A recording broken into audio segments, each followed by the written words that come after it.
영국 가디언즈에 따르면 당장 그 글로벌 탄소 배출량을 줄이지 않으면 2070년에서 2090년 사이에 인류 40억 명이 사망에 이를 것이라는 극단적인 예측이 나왔습니다.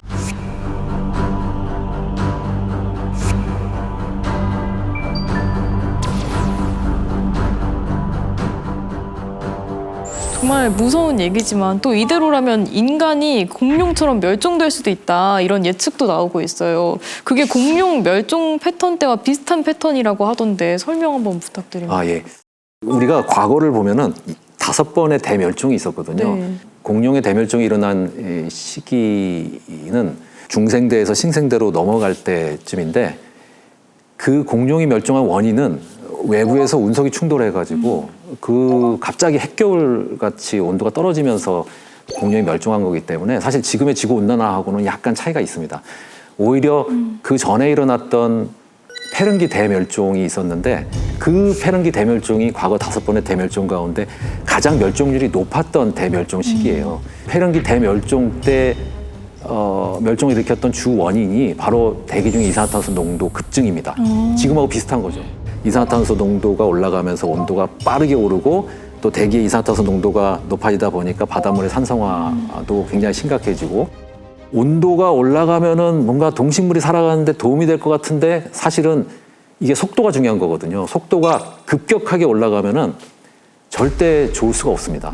적응을 하기가 힘들기 때문에, 그 당시 페른기 대멸종이 일어났을 때 온도가 너무 빠르게 올라갔기 때문에 많은 동식물들이 그때 멸종이 됐고, 1850년 이후로 자연적으로 온도가 올라가는 데다가 인위적으로 산업혁명 때문에 대기의 이산화탄소 농도가 증가하면서 인위적으로도 온도가 빠르게 올라가고 있기 때문에 뭐 비슷하다고 보기는 어려울지 몰라도 거기에 준하는 정도의 뭔가 환경 변화가 일어나고 있으니까 우리가 미래에 대해서 걱정하는 거는 어떻게 보면 당연한 거라고 생각합니다. 우리의 지구의 순환을 결정하는 게 ITCG라고 열대 수렴대입니다. 열대 수렴대가 기후변화가 되면은 약간 이제 남쪽으로 내려오거든요. 그런데 이산화탄소를 다시 되돌린다 하더라도 그게 다시 되돌아가는 게 아니고 아예 남반구 쪽으로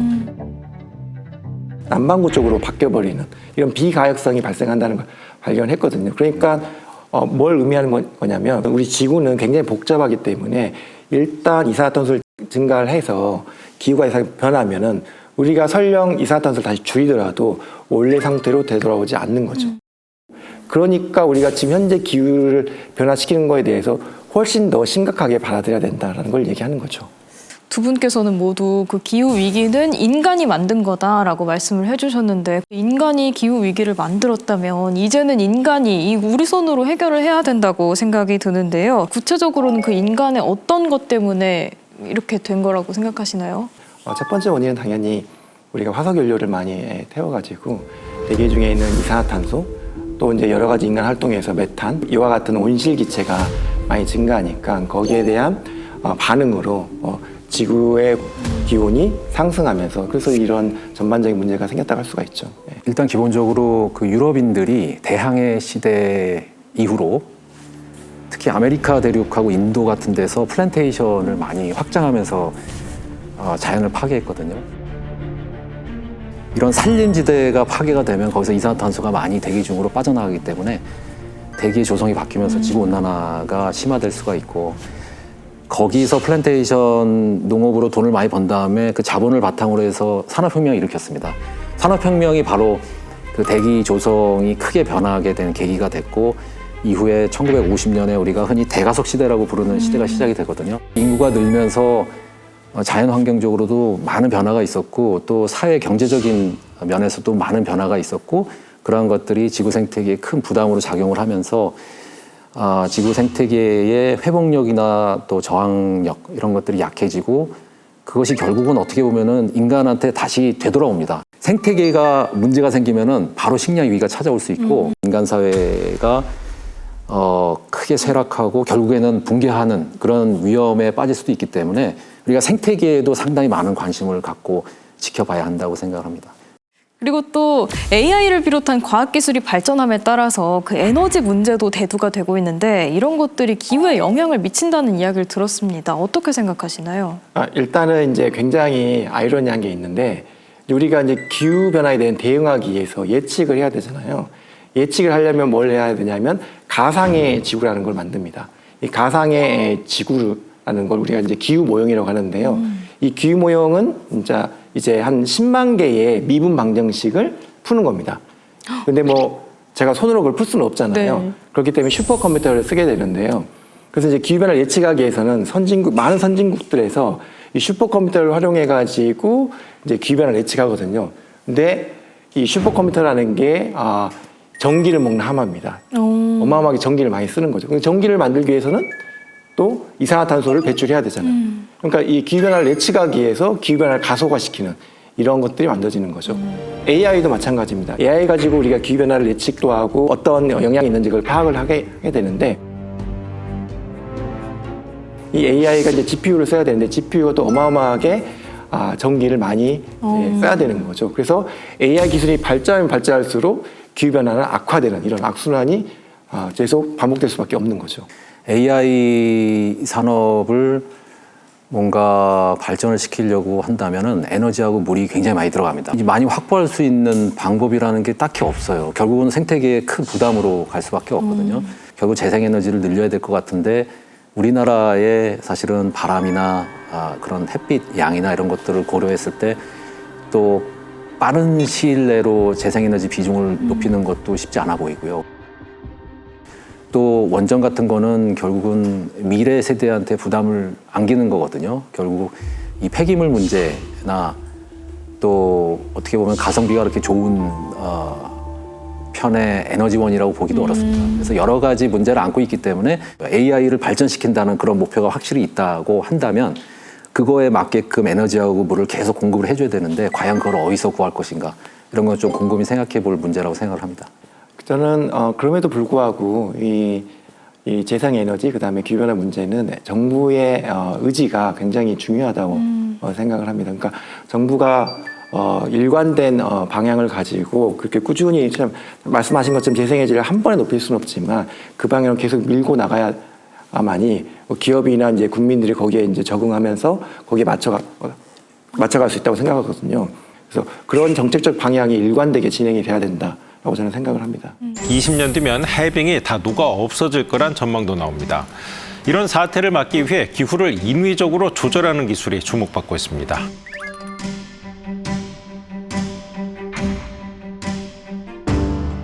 저도 사실 매년 여름이 점점 더 더워지고 있다 이런 생각이 들 정도로 당장 이제 행동하지 않으면 안 되겠다라는 생각이 드는데요. 기후공학을 적극적으로 활용하는 게 또 기후위기 극복의 방법이 될 수 있다고 들었습니다. 기후공학은 사실은 약간 위험한 발상에서 이제 시작이 됐는데요. 지구온난화가 인간이 기술로 인해서 벌어진 일이니까 인간의 기술로서 해결할 수 있지 않을까. 그러니까 인간이 기술로 해결하면 되지 않느냐. 여기에서 이제 나온 거거든요. 그래서 첫 번째로는 대기 중에 이산화탄소를 이제 포획해가지고 이제 저장하는 땅 밑이나 바다 밑에 저장하는 이런 방법이 있고요. 두 번째가 보면 태양 복사 조절이라는 건데 이 기술은 뭐냐면은 이제 지금 지구 온도가 올라가는 게 문제지 않느냐. 그러면 이산화탄소를 줄이기는 어려워. 그러니까 온도만 떨어뜨리자. 그러면 온도를 떨어뜨리는 가장 쉬운 방법은 태양 복사 에너지를 좀 적게 받으면 되지 않느냐. 그래서 그렇게 해서 이제 태양 복사 에너지를 좀 조절해서 지구 온도를 떨어뜨리려는 노력이 있습니다. 근데 이제 여전히 이제 그 논쟁이 많이 있죠. 왜냐하면 그러기 위해서는 이 지구를 가지고 실험을 해야 되거든요. 어떻게 하면은 온도가 떨어질지. 그러니까 가장 쉬운 예가 설국열차가 있어요. 봉준호 감독의. 그러니까 설국열차가 이제 인류가 멸망을 하고 오직 기차 안에서만 이제 살잖아요. 근데 그 이유가 지구 온난화가 되니까 과학자들이 이 지구를 가지고 우리가 살려보자. 그래서 뭘 하냐면은 성층권에다가 에어로졸을 뿌립니다. 그러면 태양 에너지를 복사를 산란시켜 가지고 그래서 이제 지구 온도가 떨어지거든요. 너무 많이 뿌린 거죠. 그래서 어떤 임계점을 지나니까 이 지구는 이제 가속과 증폭 작용이 있거든요. 그 증폭 작용이 심화돼 가지고 빙하기까지 돼버리는. 우리가 성층권에 에어로졸 막을 만들어서 대기의 온도는 떨어뜨릴 수 있을지 몰라도 사실은 수문학적으로 변화가 어떻게 일어날지 예상하기 어렵거든요. 그거를 미리 대비를 할 수 있다면 모르겠는데 사실은 어느 지역이 어떻게 변할지 예측하기가 너무 어렵기 때문에 국지적으로 막 홍수가 나고 가뭄이 나고 이렇게 되면은 그 지역에 살고 있는 사람들이 난 못 살겠다 막 걷어라. 사람들이 항의를 했을 때 그걸 어떻게 무마할 것인가. 상당히 어려운 문제가 될 겁니다. 그래서 이거는 저는 지구공학적인 방법, 특히 성층권의 에어로졸 막을 조성해가지고 기후변화를 막으려고 하는 시도는 최후의 수단으로 정말로 화성 같은 데로 가서 살지 않으면은 지구에서 도저히 살 수 없는 그런 상황이 됐을 때 한번 해볼 수 있을 만한. 근데 이제 저는 이제 솔직히 말씀드리면은 10년 전까지만 해도 기후공학은 절대 안 된다 이렇게 생각을 했거든요. 근데 최근 들어서 조금 생각이 바뀌었습니다. 우리가 두 개를 냉정하게 따져봐야 돼요.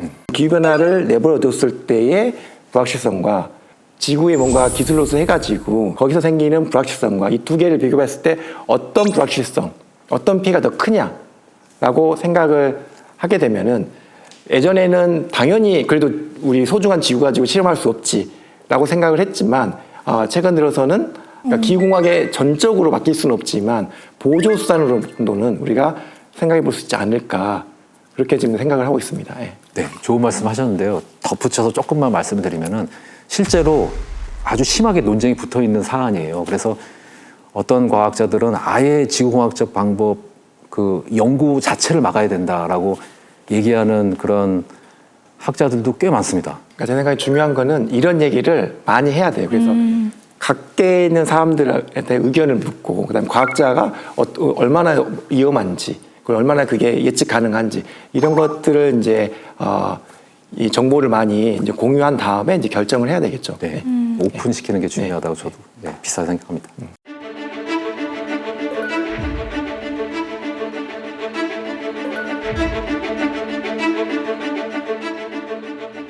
가장 중요한 거는 일상 속에서 탄소 중립을 지키는 일이 아닐까 싶습니다.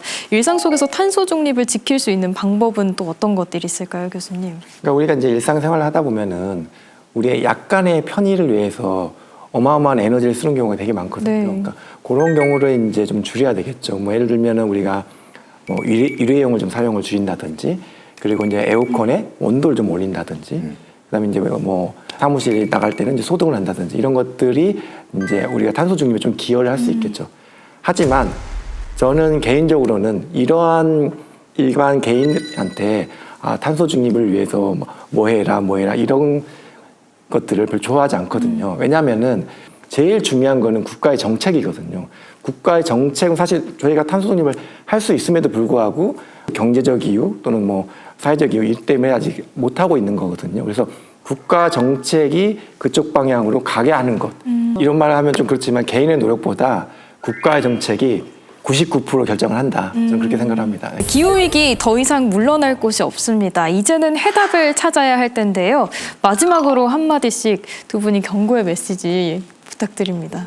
우리 지구에 있는 기후변화 임계점이라는 게 있어가지고 그 임계점이 지나면은 급격하게 발생할 수 있거든요. 근데 임계점이 지나면은 우리의 미래를 예측할 수가 없어요. 왜냐하면 임계점이 지나면 정말로 지구 온난화가 더 심각해질 수도 있고 아니면 그 영화에서 나온 것처럼 더 빙하기 올 수도 있고 예측 불가능한 상태가 됐기 때문에 그런 임계점이 지나지 않도록 막는 게 굉장히 중요하다라는 걸 강조드리고 싶습니다. 네. 저는 사실은 과거를 연구하는 사람이니까 과거하고 자꾸 비교를 하게 되는데 사실은 소빙기, 중세온난기 뭐 말씀드렸습니다만은 그러나 0.5도 많으면 1도 정도 변화에 정말로 여러 종류의 사회 변동이 있었습니다. 많은 사람들이 공경에 빠졌고 힘겨워했고 살기 어려운 그런 경험을 했는데 지금 당장 힘들지 않으니까 가만히 있어도 될 것 같다는 생각이 들 수가 있는데 결국 이런 것들이 다 미래 세대의 짐이 되는 것이고 이게 위험이 상당히 가까이 있구나. 우리가 이 위험을 막기 위해서 어떻게든지 지금부터 노력을 해야겠구나. 이런 생각을 갖게 될 테니까 좀 장기적인 시각을 관점을 가질 필요가 있다라고 봅니다. 네. 미래 세대를 위해서 오늘 저부터라도 차근차근 노력해 보도록 하겠습니다. 오늘 귀한 시간 내주셔서 감사하고요. 저희는 다음 시간에 다시 찾아오도록 하겠습니다. 우리들의 지식살롱에 놀러 오세요.